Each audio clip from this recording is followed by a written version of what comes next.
Morning, everyone.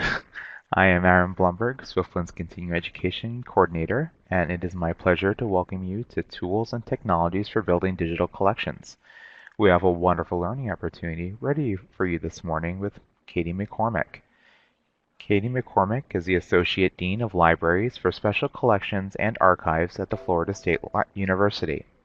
In this capacity, she manages the rare book collection, manuscript, and archival collections of FSU, as well as cataloging and the Digital Library Center. She is a member of the Florida DPLA Service Hub Planning Group. She has served as the co-chair of the Florida Virtual Campus Digital Initiatives Subcommittee and as a member of the Florida Statewide Digital Action Plan Steering Committee. She has previously served on the advisory board for North Carolina Exploring Cultural Heritage Online, NCECHO. Her professional interests include community engagement, copyright and intellectual property, digital access, preservation, audiovisual archiving, and teaching. She holds an MLIS from Simmons College and a master's in English with a focus in Irish literature and culture from Boston College. Please welcome Katie and enjoy her webinar this morning. Katie? Thank you so much, Aaron, and thank you all for your patience. I echo Aaron's apologies. This equipment has always worked for me, but that is the story of tools and technology, right? That technology is awesome as long as it continues to work. So I am just, and since I'm on my phone, I don't know, I just got a phone call, so I'm trying to keep that out. All right. And Aaron, I pop back in. Let's see.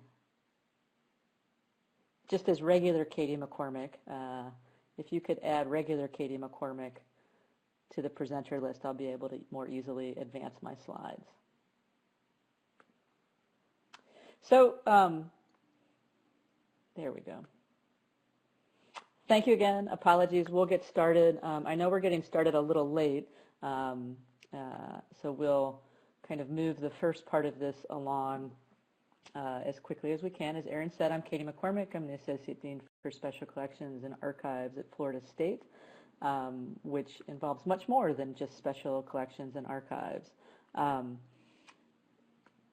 What I want to do today is talk a little bit about just tools and technologies for creating and managing digital collections.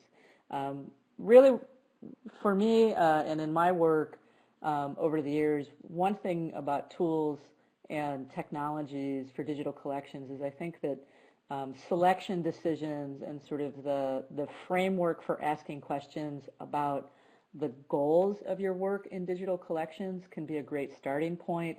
Not just for selecting material, but also thinking through what your technical needs might be and what tools may be available to you out in the world. We're going to look specifically at sort of questions around digitization as well as questions around digital asset management systems and how you look at what it is that you can use to put your digital collections online. I know for some of you this may be the only session of this series that you'll be attending. I invite you over the course of the next few months to attend both upcoming webinars and in-person sessions where we'll be going into more in-depth discussion of material selection criteria, thinking about workflows, project management in digital collections, a scanning workshop, metadata workshop, copyright questions, and thinking about digitizing different formats as well as collaboration. So some of what I'll say today, if you are not a part of those future sessions, may feel a little introductory, but I'm happy to answer questions in more detail as we can towards the end. And I will be sure to save some time, maybe about 15 minutes or so at the end, for open discussion, which means we will really go through these first few slides fast. So thank you, while I was resetting, for taking a look at these questions. I think just getting a sense of where the group is. So it looks like we've got folks here who are really thinking about beginning, planning new digital collections projects, getting new equipment, pondering how to put that information online. Scrolling down here. We have a couple of people who are planning a new project but do have access to a system, which is fabulous. And then everybody can hear me, which is great.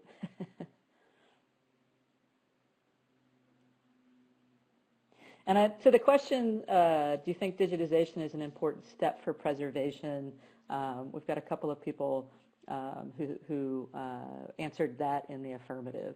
So we're going to talk about all these things. And while we won't focus on digital preservation in this process, or in this particular presentation, I will weave it through some of our conversations because that's sort of a trick question. Digitization can be an important step for preservation, but for many of the materials that you may be working with, it's actually not an important step. And we'll talk a little bit about why I say that. And we'll come back to this question as we go through. If you have any major questions or concerns when it comes to tools and technology. As I go through the presentation, I'll be keeping an eye on the chat box. So if you have questions or you want me to pause on a particular topic and talk a little bit more about it, I'm happy to do that. So let's jump in. A general framework of how I think about digital collections and put this work together is sort of components of the knowledge that we have, the data that we can collect, the resources that we have available to us or that we can advocate for, the needs of particularly our communities, whether those are our users, our donors, our administrators, and of ourselves, our libraries, and the goals that we're trying to achieve when we begin a path on digital collections. And these are just some questions that I think about in framing any one of those areas. So with knowledge, it's really taking stock of who are your users, what access needs have you observed? So are you working with a community of users who really just want to look at something, be able to zoom in to the original image, examine for color, or just get a sense of what something looked like? Or do you have users who are more interested in being able to manipulate, download images or data or text files from those images?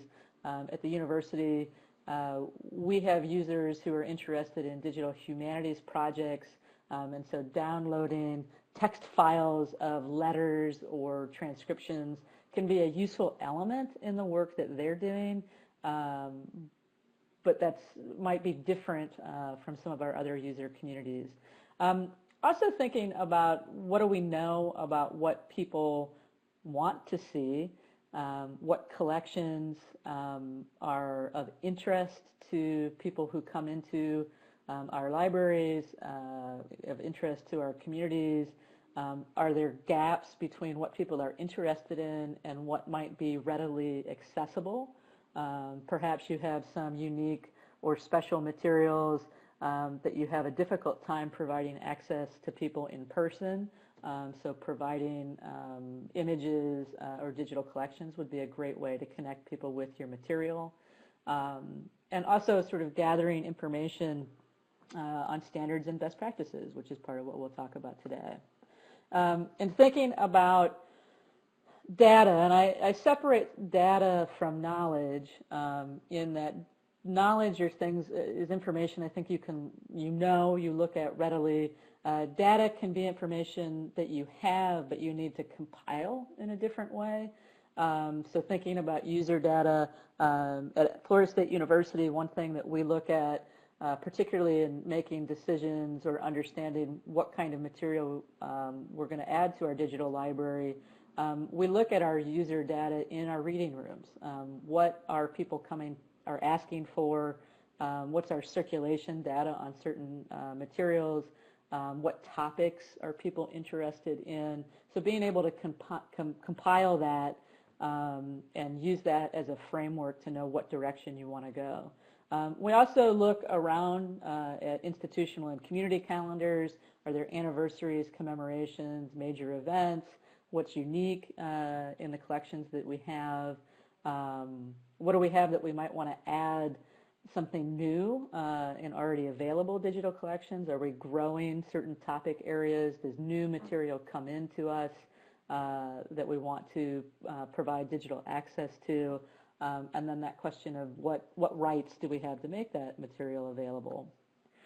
In thinking about resources, and this can be a particularly important part of a decision-making process, not just around selection of material, but really also thinking about what tools and technologies you want to acquire or participate in, and whether you'll be doing in-house work or working with external partners or vendors to do that work.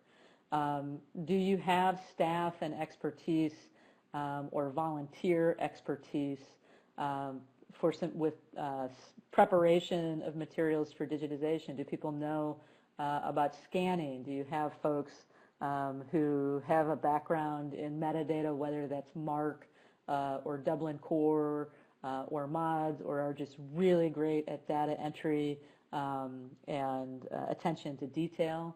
Do you have content expertise? Do you have folks who have expertise or can build expertise in IT-related elements associated with delivery systems and digital asset management?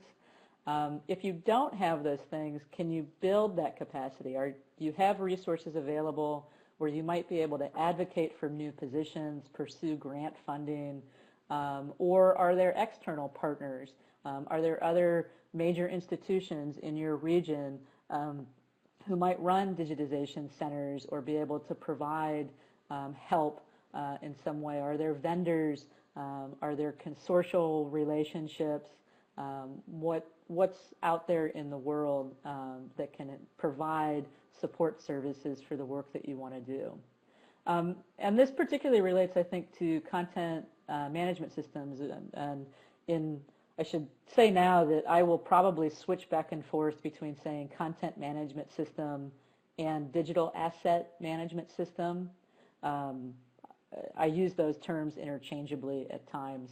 So these are things like Islandora, Contentium, or Omeka. Are there systems that might be available to you for free?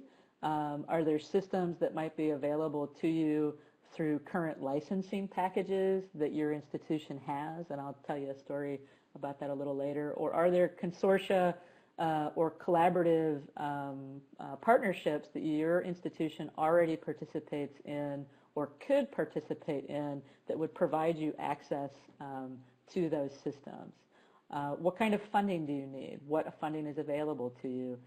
And what are the resources that are available to you, not just to start your work in digital collections, but what may also be available to you to help sustain your work over time? And I think particularly when you're talking about equipment and technological systems, sustainability is an important factor to consider from the beginning. So if you have, say, if you're an organization that has a small staff, maybe you have a volunteer who's quite skilled at scanning, maybe you even have volunteer IT support, you'd be able to invest in equipment and potentially a system and get started in digital collections, but you may find in a few years that you don't have those same available resources, and that kind of question of, is it worth investing now if we can't get more money in the future, or if it's worth investing, how do we continue to build and support and sustain the work that we're doing, so that you aren't in a situation where you've bought thousands of dollars worth of equipment and you're not able to use it, which I can say from personal experience. I've actually had that. I've had that happen. And then really thinking about goals, assessing what it is that you hope to achieve in digitization and creating digital collections. Is this the first project that you're using as a pilot project to connect with more resources, opportunities, to really develop a digitization program that might help you acquire more equipment, more staffing, provide more access to material?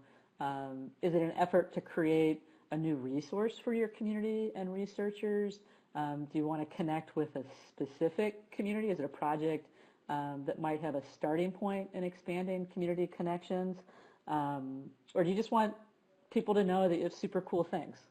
That you want people to be excited about the material in your collections, or be able to provide digital access to things that people want to see. I call it sort of the eye candy. Yearbooks and postcards are two examples of that. They're useful, but they're also just fun. Are you looking for a way to tie into anniversaries, events, community history? So I spent some time going through these elements, and if we talk about material selection specifically, these same kinds of questions come up. But I think when we think about what we want to digitize and why, you can really begin to sort out the how. So with equipment and knowing what it is that you want to digitize, and maybe not just what's the first project, but maybe what are the first several projects, that can really help you target towards the kinds of equipment or services you want to participate in. So that there's a difference between setting up projects where you will have photographs, letters, postcards, materials that are of a fairly standard size, versus, say, deciding that you're starting in Sanborn map digitization or oversized materials, or that you have a collection of oral histories or audio that really is the most important thing for you. All of that material requires slightly different investments in equipment, slightly different expertise in those technologies. These decisions can also play into, or this information can also play into decisions around digital asset management systems and what it is, not just choosing a system, but what it is that you might choose to participate in. Do you need something that has a very simple, straightforward display? Again, if your users don't need very complicated or intricate functions, your need for a certain type of asset management system may be different than, say, an institution or an organization that really needs a high level of functionality for their users to manipulate material. It can also play into the level of metadata that you may need, the time and investment that you may do with metadata. And it can also, again, in digital preservation, the type of material and knowing why you're digitizing something can play into decisions that you make for long-term preservation of assets. So with certain types of material like audio, videos, certain paper-based materials that may be in a severe state of physical decay, those are the types of material that digitizing them can provide some level of preservation. And thinking then through what the digital asset management systems, what capabilities those provide, or if you need a even further system in digital preservation. These all come into play when we think about what we want to digitize, why, that helps us put together this how. So I see, I'm just checking in on the chat. So Teresa, thank you for your questions in terms of physical space. Do we need to allow to begin digitization, just room enough for a scanner? This is a fabulous question, and we will talk a little bit about it in terms of equipment selection. So as I was just saying, with equipment selection, the type of material that you want to digitize should play a large part in what you're thinking about choosing. Photos, postcards, letters, if it's heavily visual material, are the letters 19th century letters, handwritten, are they simply typed 20th, 21st century documents that you want to provide access to? This all plays into what you might think about selecting. I think also considering expertise, what is our level of comfort and our capacity with equipment operation and maintenance. So again, if you were working with a group of students or a group of volunteers, their capacity to do certain kinds of digitization work would be different than, say, if you had a volunteer or someone on staff who was an experienced photographer and digital imaging specialist who really had that broad knowledge, or if you had systems and technology folks who were there who had that kind of expertise. This plays in also in terms of standards, so thinking about whether the equipment that you acquire can do the work to meet basic standards. I've got a link at the end of the slides to a few resources. One of those are some federal guidelines on digitization that are becoming a solid foundation for national standards, so you can look towards those to know what DPI, what resolution, what color scheme. It gets incredibly technical, but to know that you can at least achieve some basic standardization in digital imaging. And then always funding, right? How much can you budget for? What can you advocate for? And I think for any one of these sections, and in thinking about what to do, one of the reasons I lay out all of these questions is that while there are very specific standards and there are recommended pieces of equipment, given the vast differences in institutions, in staffing, in resources, in size, in financial resources, the short answer is there are very few really wrong decisions. That if your organization can only buy a certain level of scanner, you might make the decision, if you can't meet a sort of basic standard, that you would look for a partnership. If you couldn't find a partnership or you couldn't acquire the more expensive equipment, I personally would still make the recommendation to try to move forward to create digital access. So it really is a series of sort of self-assessment to know what it is that you can do and where it is that you can start. So some different kinds of equipment, flatbed scanners. So Teresa, if you were starting out, and I would say you were starting with a project, or maybe you were doing postcards, or 8 by 11, fairly standard size, or smaller flat objects. Starting with flatbed scanners and a high quality flatbed scanner like one of the Epson graphic design or photo scanners, which is pictured down there at the bottom, might be a good starting option. You don't need a lot of space for flatbed scanners. One downside to flatbed scanners, if you were trying to digitize a lot of material, so let's say several hundred objects, it just takes more time. So that the rate that it takes the scanner lens to sweep across the glass changes, sort of increases the amount of time it might take to do something.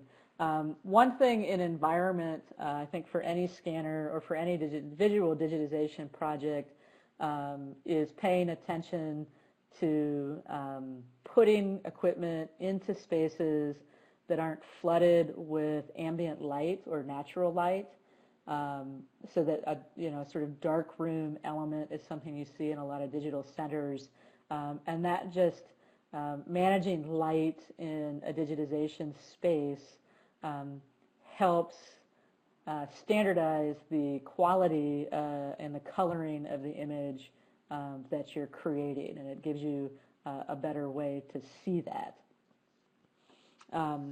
Camera stands, there in the top of this slide, you'll see some pictures from Florida State University's Digital Library Center.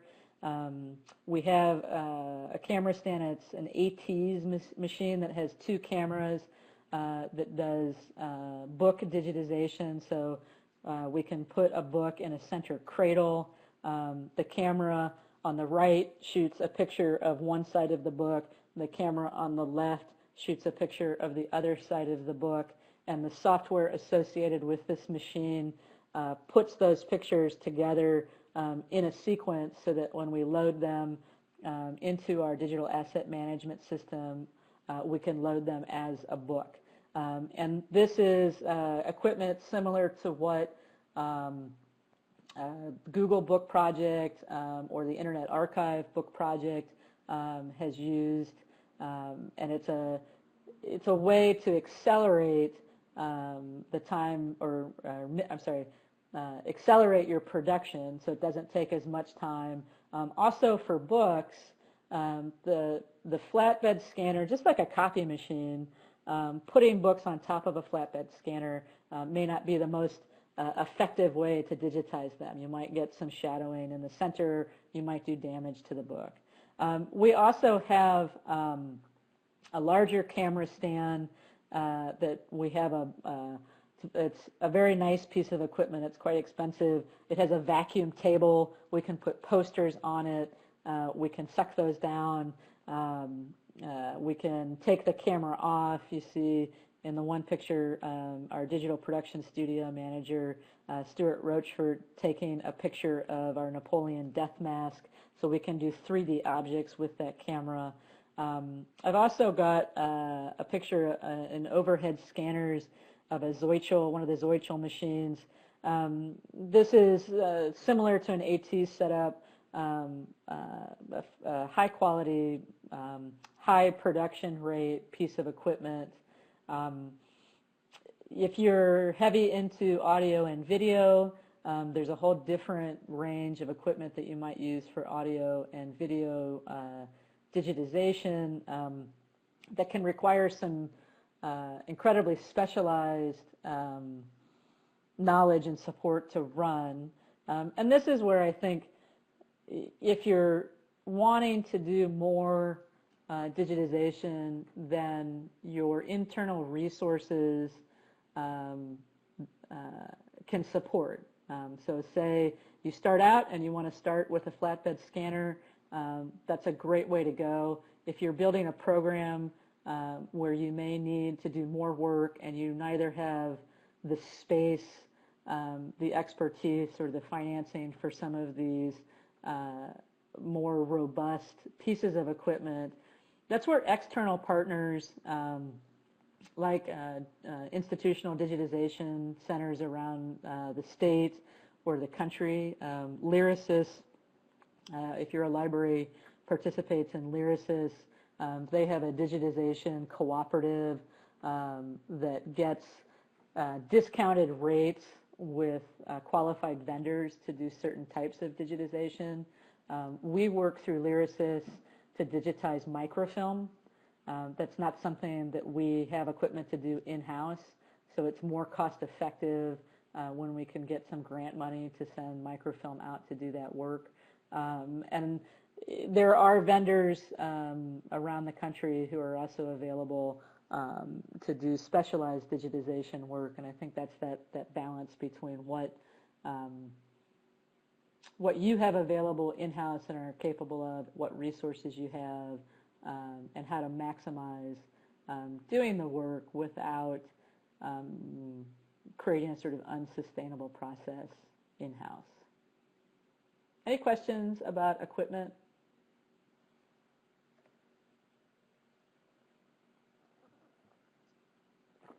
Okay, I don't see any pop through so far.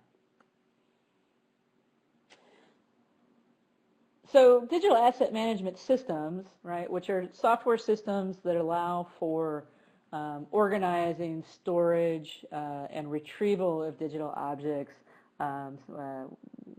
DAMS is the acronym there. Sometimes you hear these talked about as content management systems, as I said before.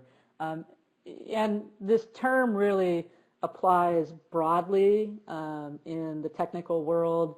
In digital collections, a way that I think about it is digital asset management systems really allow for better searchability, for metadata harvesting. So when you want to participate in broader collaboratives like having your digital collections connect into the Digital Public Library of America, you need to be in a system where the metadata can be pulled out so that information on what each object is can exist in different systems. It also provides ways for better management of overall management of digital objects. There was a period in time where digital collections, when I think digital collections really began, you saw a lot of material that simply lived on people's websites. You know, is our website a digital asset management system? Certain systems can be. In highly technical levels, Drupal, which is a system that people use a lot for they're building their websites, it really is a management system. But I think for our purposes, it's simpler to say, let's not consider our websites digital asset management systems for digital collections. That often when images are shared via a website, particularly when they're just embedded in HTML, that while that provides visual access to users, it's ultimately difficult to manage over time, and it isolates images. You can't connect those images with the metadata that allows for that sort of searchability, the harvesting that connects it into broader systems. And that may be absolutely obvious and sort of old news to everyone, but I think it's always worth saying that when you put digital collections up on your website, while you are providing access to a certain group, really these more robust digital asset management systems provide more opportunity for user communities to search and connect with that material. So, more considerations. What kind of IT or system support does your organization have? There are systems which you can download and maintain on internal servers that can be managed by your organizations. These systems often provide a higher level of flexibility when it comes to design and display and some functionality. But a higher level of flexibility often also requires a higher level of expertise. You need to have someone who can get in and do coding and programming and change things. There are also systems that are hosted by a service provider. Many of these systems, you know, the sort of downloadable internal server systems, sometimes there are costs associated with those. Often when we talk about paying for digital asset management systems, We're more often talking about hosted solutions by service providers, and what you're paying for can be two things. One, the level of maintenance and service in the system, so managing functionality, doing upgrades on the technology, that sort of thing. And also there's usually a cost incorporated for storage. So maintaining those images. So if you're not doing a ton of digitization, you're hosting, the hosting costs can potentially be affordable. Again, thinking about how large and complex these digital collections projects are there digital asset managements available to us through current licenses or consortial agreements? What do users expect? How much flexibility do we need? How much flexibility can we manage and maintain? Do we have that specific metadata expertise, and where do we begin? And this really is just a few examples. So when we talk about digital asset management systems, and in a way, when we talk about equipment, one reason in equipment I didn't provide super specific recommendations for types of equipment is that it can be an ever-evolving field. Equipment scanners that I worked with 5 years ago, or that we still work with, are now obsolete. So when we're going to purchase new, we're looking at new things. And digital asset management systems are sort of similar.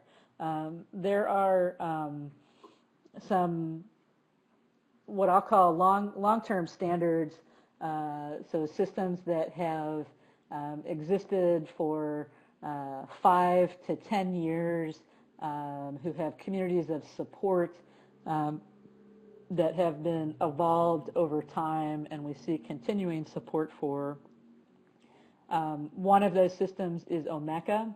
This is a product out of George Mason University.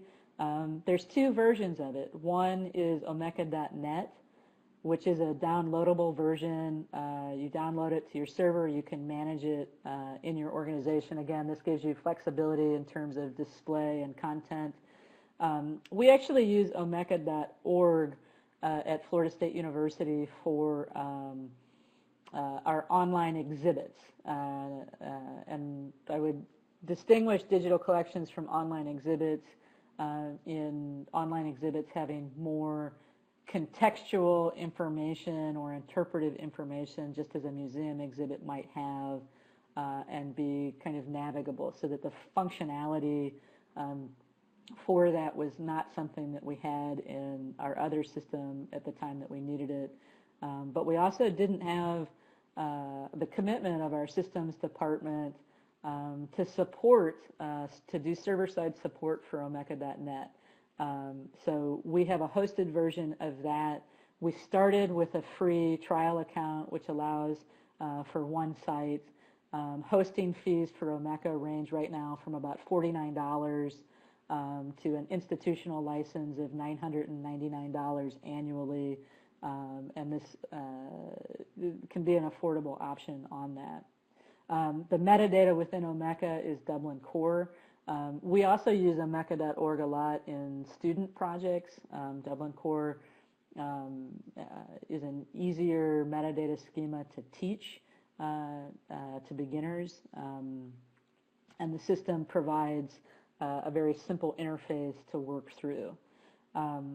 We also have, in the state of Florida, for the state universities and colleges at this time, Florida Islandora. Islandora is an open-sourced product. It's currently hosted and managed at the Florida Virtual Campus.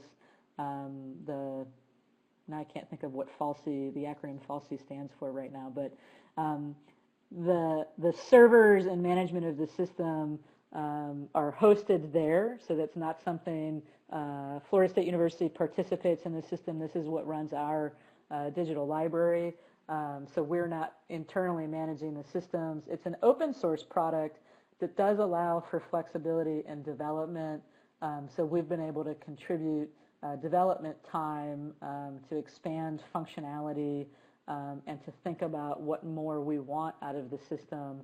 But it's a very good system for providing basic information. Yes, thank you, Teresa. Florida Academic Library Services Cooperative is FALSI. That Florida Islandora runs on MODS metadata. MODS is a much more complex metadata schema, but it is sort of more directly relational to MARC metadata, so that I know for us, when we are particularly loading books in the digital library, we're able to more easily crosswalk our MARC records into MODS metadata, which diminishes our need for some expertise there. ContentDM, which many of you may have heard about. Over the years, ContentDM has sort of risen above many of the competitors that started at the same time. It's an OCLC digital asset management product. Currently, it's a hosted service with storage options. It also uses Dublin Core metadata. And you'll hear, I think when you talk about digital asset management systems, people have very strong opinions. And you'll hear sometimes people talk about the downsides to ContentDM. It can be, for a small organization, it can be an expensive system. There's a lot, or can look like an expensive system, I should say. There is a lot of server support. Their licensing options have changed over the years. So I know, for instance, in South Carolina and North Carolina, the state-based system, the digitization hubs, have ContentDM licenses available, so there's a sort of consortial availability. We don't have that here in the state of Florida. I can tell this story. When I first began in digital collections, I was in another institution, and we'd spent 5 years with a programmer trying to develop our very own specialized internal digital asset management system. In those 5 years, it never really worked. It was a huge amount of labor and financial investment to build that. And in the course of those 5 years, the sort of prevailing thought was that we couldn't, as an organization, afford ContentDM. And at the end of those 5 years, through a sort of series of accidents, it turned out that in a part of some of our other licensed OCLC resources, that a beginning license to ContentDM was actually included in what we were already paying for in another system. It wasn't enough to have an extensive, robust digital collections, but the availability of that for free could get us started and to work through doing more. So this is where talking with others in your organizations about what kinds of software might be available to you through other types of resource licensing can sometimes help, especially if you're in a resource poor environment, so to speak. The last one I have listed here is something called Hydra in a Box. This is a future option. It's under development. We'll see where it really goes. And this is another thing about, again, these examples, is it's an ever-changing field. But this is being designed in partnership with Stanford University and the Digital Public Library of America. And the idea is to provide sort of flexible repository services that are easy to use, that smaller institutions with fewer resources might be able to participate in. So you always have to sort of keep an eye out for what the field is doing and make choices according to what your institution is capable of doing. Again, you will hear and read pros and cons for absolutely every single system available. People, again, feel very passionately about different types of systems, and that's why working through that framework of questions and considerations can help you choose something that's right for your organization and for your needs, that can be sustained over time and help you manage and share your digital collections. Some other advice I would offer as you're looking at systems and what's available to you is to look at who uses those systems, to reach out to other organizations. If it's not obvious on their digital collections website what they're using to run it, send them a note, call them, ask. What do they like about the system that they're using? What don't they like? Ask organizations about those systems. What level of support and expertise do they have? Would they have made any different decisions about that system? What are the challenges in using that system? How easy or difficult is the software to work with and manage? You could invest a fair bit of time, energy, and money into a system that your volunteers or others might not be able to operate over time. And are there any hidden costs? And with that information, that can help you, again, I think, feel good in making decisions for what is the best for your organization. So we have about 2 minutes. That did take a little bit longer.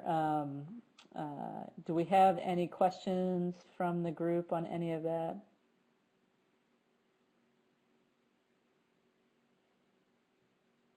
I don't see any popping up.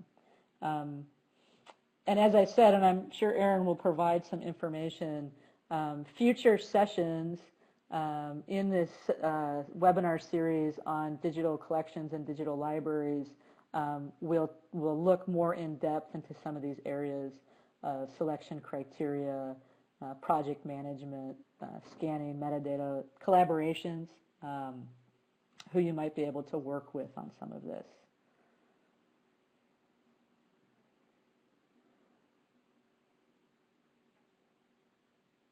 Great. So the PDF version of the presentation will go out later today. Thank you so much. Again, I apologize for our delay. I hope to see some of you back in future sessions. We'll have much more information. And feel free, my contact information can be provided by Swiftlin. Always happy to answer questions in this area. So thanks so much. I hope everyone has a wonderful day.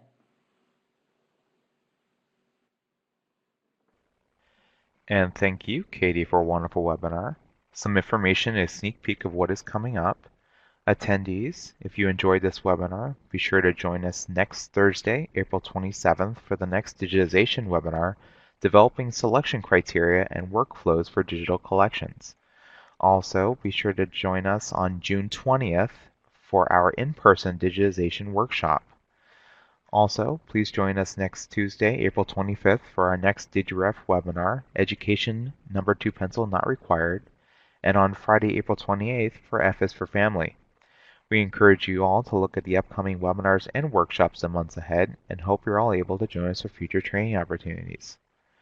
As always, please feel free to keep checking our CE calendar on the website, our Facebook page, or look for your message from the Florida Library listserv.